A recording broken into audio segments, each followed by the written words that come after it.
Hello and welcome to this video. Today I'm going to make a tiny Zelda inspired diorama in this jar.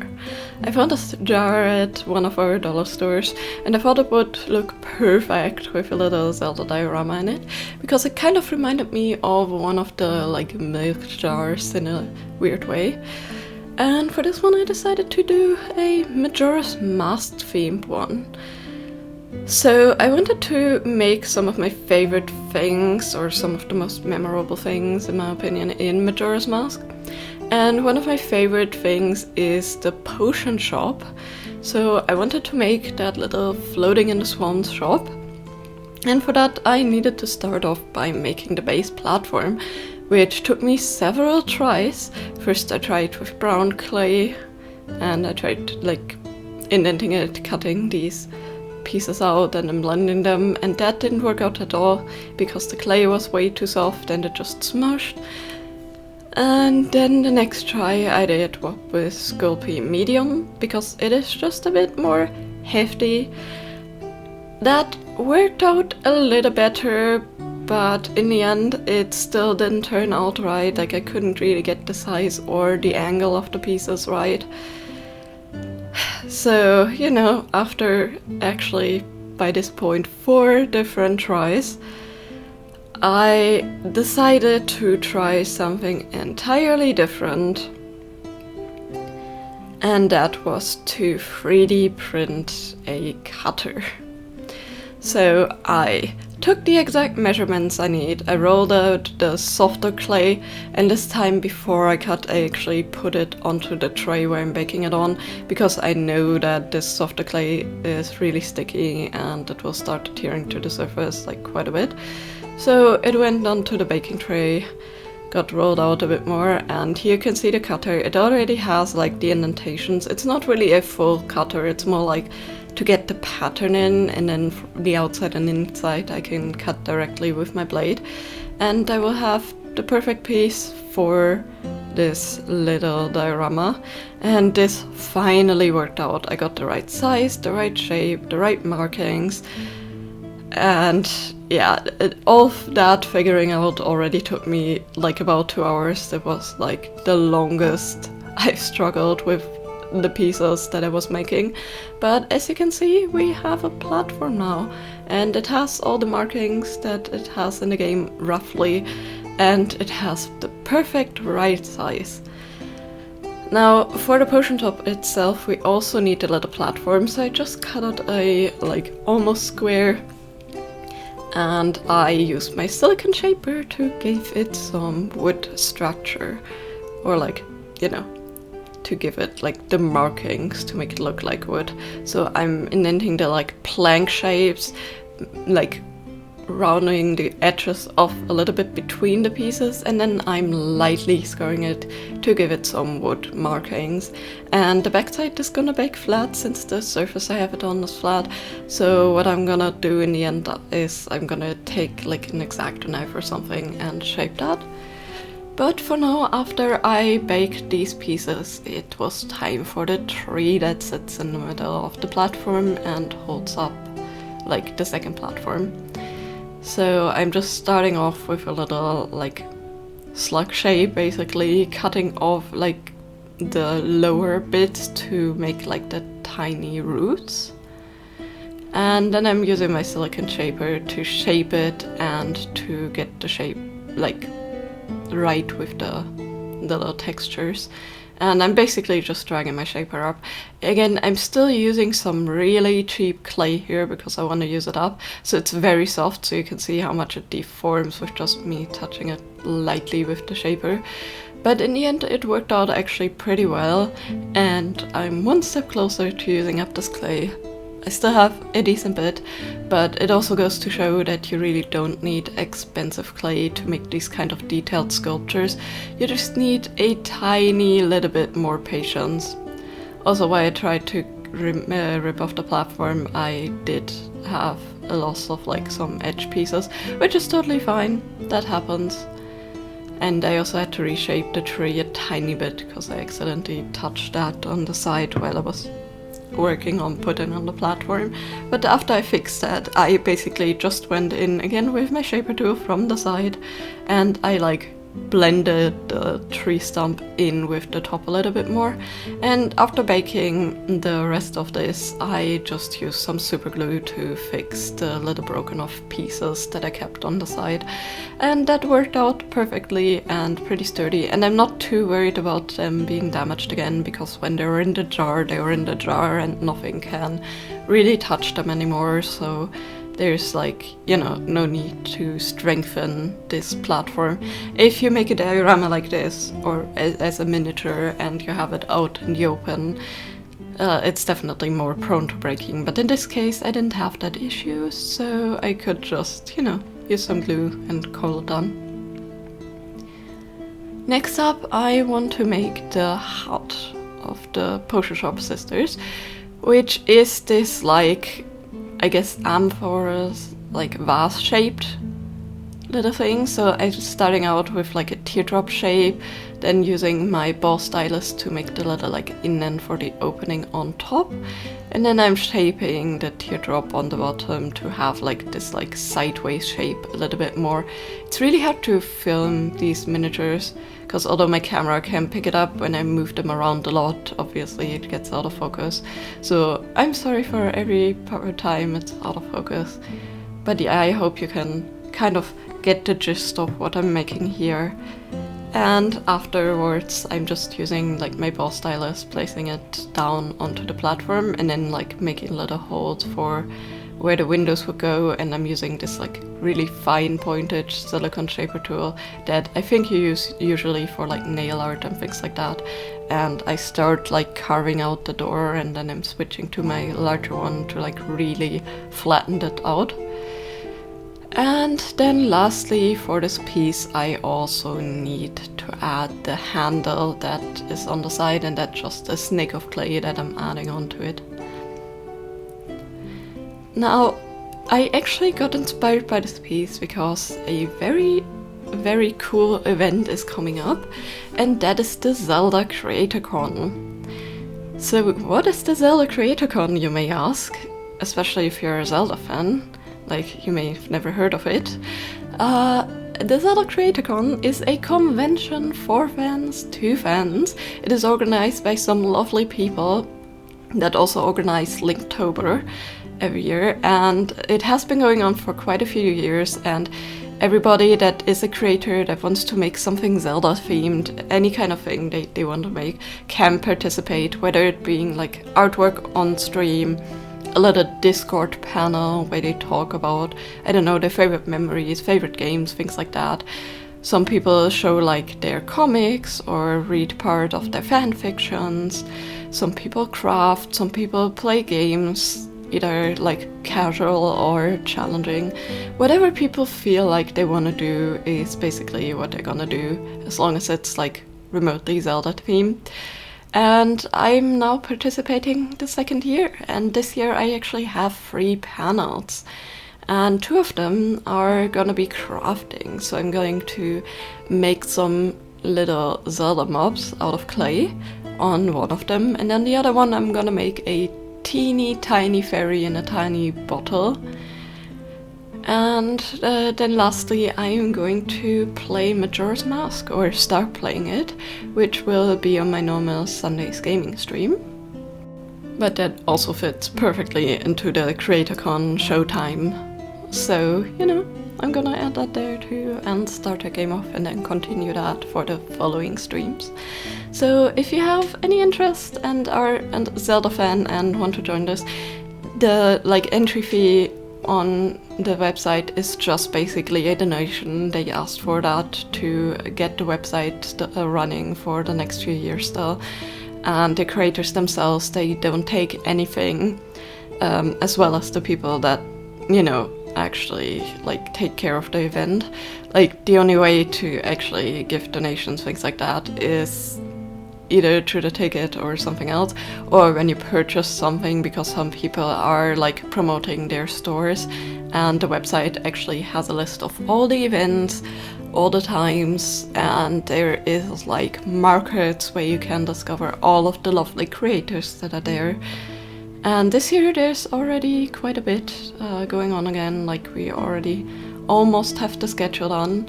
So the event is gonna be from the 20th to 22nd of this month, which means it's basically next week exactly, from Friday on. So Friday to Sunday is gonna be CreatorCon, so if you are interested in Zelda, love to discover new creators and things like that, feel free to look at the link in the description and maybe join. Or if you like find people that are posting something with the CreatorCon tag or are live on Twitch with that, you don't necessarily need to have a ticket for that. You can always just watch them and maybe follow from there. But yeah, make sure to check that out again if you're interested. And now back to the project. As you can see, I made some really tiny vases here with some of the sturdier Sculpey medium clay, and I'm just gluing them on with some super glue. And I also made a little ladder, and this is actually the second try, because the first try when I made the ladder I made it out of clay and that didn't really work. So in this case I actually made a ladder with some string that I saturated in some like crafting glue, just normal like PVA crafting glue, and that worked perfectly well to like stabilize it. And then I added some tiny pieces to be the tiny rungs of the ladder, and that worked out super well to like stabilize it too. And then I just covered it with some more of the glue, and it doesn't quite have that high of a definition with the rungs, but it still makes it look like a ladder.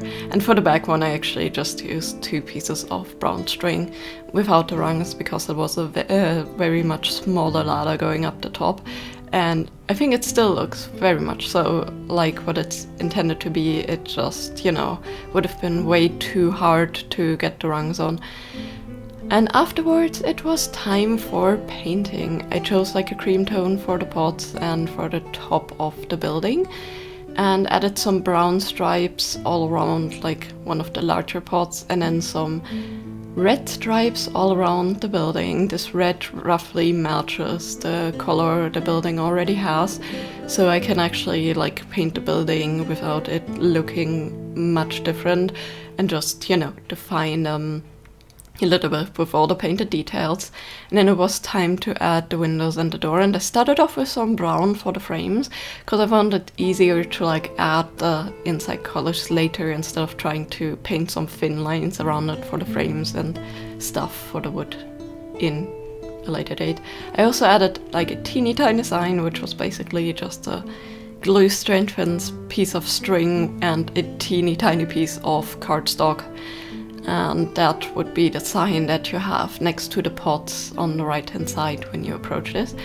And then I just went back in with some color, like refined all of the little details on the pots, making sure to like get them roughly looking the way they should.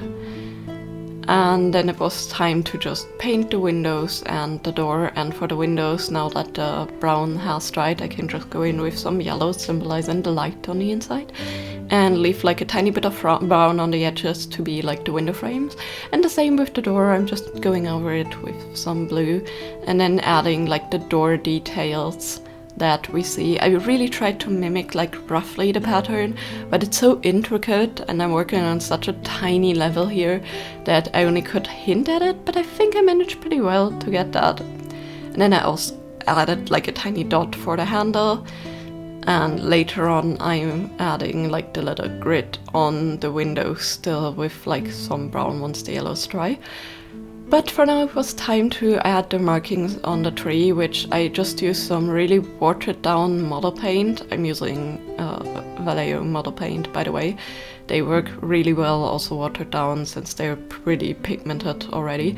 So for like tinting the tree stump a little bit, since that has these colorful rings of markings there, they work perfectly. And then to clean like the glue marks up and everything else, I'm going over like all the planks and everything with a brown tone that would match that. And after that dried, again, like just adding the tiny window grid. And I'm also going to weather everything to make sure everything blends together nicely and just has, you know, a little bit of a used look to it. So I'm mixing this like watered down black paint, going over all the nooks and crannies, and then just carefully dabbing it off with a tissue. And you can see it really left some use and dirt spots and really made the like grain of the wood pop. The next item I'm wanting to add into this diorama are these tiny balls of blue clay, which I'm going to add some mica pigments all around before baking. And one of these I'm gonna like shape into like a little fish shape. And then I'm going to bake them, and these are going to represent the Zora eggs. And while they're baking and setting, I'm going to start on the lid. And for this one, I'm wanting to make the moon. So I'm starting off with like a half round base that I made sure that fits nicely into the cork and still into the bottle. Baking that off with some ice that I'm also rebaking, and then I'm adding another layer of clay on top. Smoothing that out and then just using my ball stylus and my silicone shapers to get the shape of the face. And the clay I'm using here again is Sculpey medium because it's just a bit more sturdy and I don't have to worry about smothering things too much unlike the other clay. So I'm basically using up some of my cheap clay and some of my, you know, normal clay that I would use else. The nose is just basically this like triangular shape with like some little balls on the side that I'm going to blend in on all sides. And that's gonna give it this like iconic big nose. I will have to shave like a little bit on top, like to get the right shape and curvature. But it actually worked out really well and I got the shapes I wanted really easily, and I didn't have to go back much to like fix the eyes and eye socket or things like that. It worked out pretty much immediately to have this like menacing moon face that we all know from having played the games or having watched people play the games. And that's, you know, precisely what I'm going for. So I added the eyes, used the ball stylus to like carve out the little like dimples the moon has, and then added like a mouth with another ball stylus. And then I pre-baked it, and this time I'm also going to make the smile. So I'm adding some gums on the top with some pink clay, and then I'm going to add a strip of white, and I'm going to use my ball stylus to drag the white up a little bit to make like the rounded teeth shape that you usually have where the teeth meet the gums. This is just going to like give it a little bit more definition and show a little bit more that these are teeth, and then I'm just smoothing everything out a little bit more and then using my X-Acto knife to define the teeth, and this worked out really, really well. Like, I didn't think that I would get this good of dental work on the moon, honestly.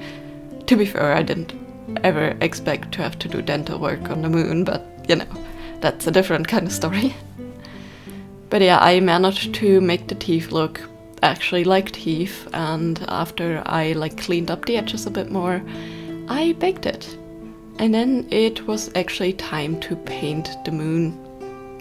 Starting off with the eyes, I'm giving it like an orange all around the outside, and then I'm going to add a yellow and a black on the inside once everything dries to give them more definition and give them this like glowing eye look that they have in game. I did overpaint a little bit, and since I have like the clay already baked, it's like not like fully removable anymore because clay gets a bit porous if it doesn't sit on like a smooth surface. So I had to actually scrape off the paint, like I couldn't remove it with any other tools in that crevice, so I used my blade, but I knew that when I color over it again with some of the washes, like you couldn't see the scratch marks anymore, so it was totally fine. Also for this painting, like especially for eyes, ball stylus kind of pens are absolutely golden. They work so well, and they make things just so much more easier to get like the pupil shapes and things like that. For the teeth, I went in with a yellowish tone that I watered down. It was a little bit too much, so I toned that down with some white later, but for the like crevices in between the teeth, I just used some black wash that I carefully with a thin brush apply, and then I'm adding some black to the sockets of the eyes.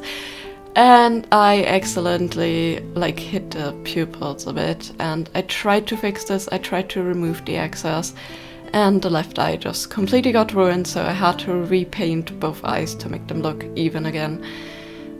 Which was totally fine, like it's only a minor detail. It was just a little bit frustrating. Cause again, like even with the paint on, like the paint I'm using here is very potent, so it just colors over the previous layer really well. Which in normal circumstances is great, but if you have like bright details like I have with the eyes here, it definitely, you know, paints over them completely and you have to redo everything. But yeah, here you can see I'm just fixing that carefully, like removing the rest of the excess paint I have in the sockets with a brush, and then just, you know, going back and in the pupils. And I actually made them spaced a little bit further apart, and I think that actually adds to the insane look, so I'm kind of happy I have to redo them. I guess happy accidents happen in this case. And then carefully, without touching the eyes, I make sure you're applying a thin layer of black wash to highlight all the dense dimples, whatever, in the moon face. And then I'm just using some white to dry brush onto the entire moon surface to highlight everything a little bit more and again bring out the details a little bit more. And the same I'm doing with the teeth, just going over with like this ghostly white a little bit and then like blending it in with like a tiny bit of watered down yellow. And I'm also adding like a tiny bit of watered down red towards the gums to make them look a bit more lively, like in a little bit of a darker shade than what I used as a clay color. And with that, the moon was done. Next up, it's time to actually put things in the jar, starting off with a layer of sand. So I'm just mixing a lot of sand into like a tiny bit of resin. And I'm spreading it around with my knife. Any excess that I accidentally spill on the sides, I'm just cleaning off with some isopropyl alcohol and a Q-tip. That works actually really well to like get rid of, you know, resin that hasn't cured yet, that you have in spots where you don't want it. Because you can see I hit the sides like several times there, but it's also really hard because the mixture was so tough. And while it was hardening, I just added the moon to its cork, like right in the center. And I have to say, it looks so nice. I'm really happy with how the moon turned out. I didn't think I would be able to like manage the face of that so well. But next up, it was time to get in the tiny Zora eggs and the tiny hatchling. What would you call that? Would you call that hatchling? But yeah, either way, I'm just using some normal craft glue, applying tiny dots, and then with my needle tool I'm positioning these guys, making sure that like they will be visible a little bit on the edges, because I don't know if the blue resin will like obscure them completely. So you know, some are being added on the edges, some on the inside, just spread out quite evenly. And then I'm just carefully dribbling in some light blue tinted resin.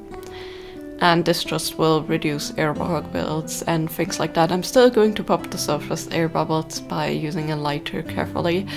As you can see, there's still some that like foam up on the sides, but after like using a little bit of heat, they are completely gone and the water cured perfectly. Now, since the witch's hat is more in like a swamp kind of setting, I'm adding some of this clear water effect paste with a tiny bit of purple paint. And once it dries, it's gonna dry in this like more dark misty purple. And then I'm also using that as a glue for the little hut. And lastly, I wanted to add a little Chateau Romani label. And, you know, the very precious milk that you can buy in this game.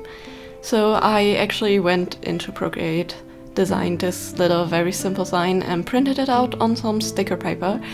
And then I used some varnish, and I'm constantly, while the varnish is drying, trying to like spread it with my brush until it's fully dry, and that actually gives it this like matte surface. And I also added this like a little bit of gold to turn down a little bit, and you can see I had some tries on like making the gold actually gold leaf and things like that, but the tiny details are just so small that it didn't really work. And I also knew from the beginning that like the shape of this jar wouldn't quite fit with stickers, but I'm totally fine with it, because you know, it makes it look a little bit more like old, used, maybe a little bit ruined, you know. And that I think fits the actual like feeling of the diorama so well. And here you can see the final result of this. Overall, I think it turned out so super well. I love the details. Some of the like white milkiness around the little hut will like disappear in like 2 or 3 weeks of drying time. And that's just like the water medium that takes a little while to, you know, get clear, and it should have more of like this slight purple, dark purple hue that the rest of the waves have. But yeah, overall you can perfectly see through the resin the little Zora eggs. You can see the moon on top with the cork, and you even can remove it still. I'm not going to glue it shut. You can still like look at the moon separately or add something. And the little hut turned out so well. Even though it was so tiny to sculpt, it had so many details that I managed to add. So overall, this project turned out amazingly, in my opinion at least. Now, I do have a second jar of these, so I'm going to make another Zelda scene eventually, but more inspired by Ocarina of Time. I kind of wanna like add a mixture of maybe Echoes of Wisdom's Plains and like Ocarina of Time milk, London milk kind of, you know, vibe. Since we already have the Chateau Romani here, might as well do another London themed one. And I kind of like my ideas. I want to make a little horse, just a tiny little Epona, maybe in the Echoes of Wisdom style, like going over the vast like grass fields in maybe Echoes of Wisdom, maybe Ocarina of Time. Again, I haven't really decided yet, but either way, some kind of grass fields with like some details and things like that. And I think that will look really lovely in another one of these jars. But yeah, this project definitely is nothing for like if you don't have patience for details, but I think if you do and you pick up jars like this, you can definitely make some really lovely dioramas in them. And the good thing is, if you don't have much space, you can even make them to like create tiny words, because they don't take that much space up. And in the end, you will have a lovely result for whichever game you want to put in a jar. And if you have like a resin 3D printer or something, you don't even have to like, you know, sculpt it yourself if you're not that good at it. You can totally like print out some miniature things and just paint them and put them in a jar.